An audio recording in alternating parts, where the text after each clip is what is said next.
L-iskola primarja ġdida fil-Qawra daħlet fl-aħħar fażijiet tal-bini tagħha fejn fis-sena skolastika li jmiss mistennija tiftaħ il-bibien tagħha madwar 500 student.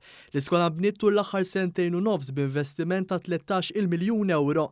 Il-Ministru għall-Edukazzjoni Ewwin Bonnici żar l-iskola tnejn filgħodu fejn kien spjegat kif l-iskola se jkollha b'kollox 39 klassi, il-kol barja kkundizzjonata u interactive whiteboards. L-iskola se tkun ukoll aċċessibbli għal kull persuna kif hija mamra bliftijiet.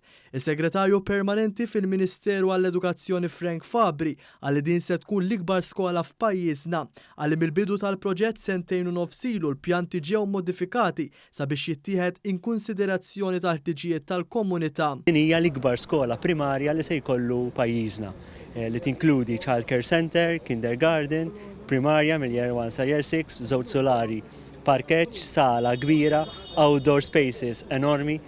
Kontenti ħafna illi uliedna se jkomplu jgawdu minn dan il-ġid li għandu pajjiżna. Għalli dan il-proġett affaċċja diversi sfidi fosthom il-mew ta' ħaddiem, il-waqfa fix-xogħlijiet ta' kostruzzjoni u issa l-imxija tal-coronavirus. Il-Ministru għall-Edukazzjoni Ewwin Bonnici ringrazzja lil ħaddiema u l-kuntratturi li fil-waqt li segwew il-pariri u d-direttivi tas-saħħa komplew bix-xogħlijiet. Faħar ukoll ħidmet il-Fondazzjoni għall-Iskejjel ta' Għada li fi kliemu kienet strumentali biex tinbenaq din l-iskola.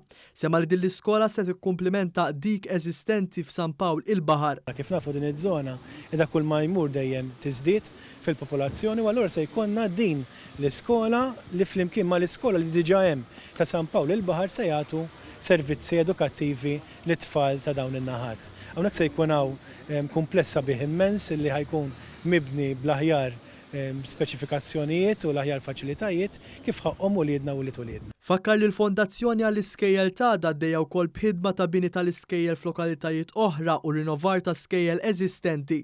Ma' dawn il-Fondazzjoni qed taħdem biex iżid laboratorji ta' suġġetti vokazzjonali fl-iskejjel b'investiment ta' 10 miljun euro.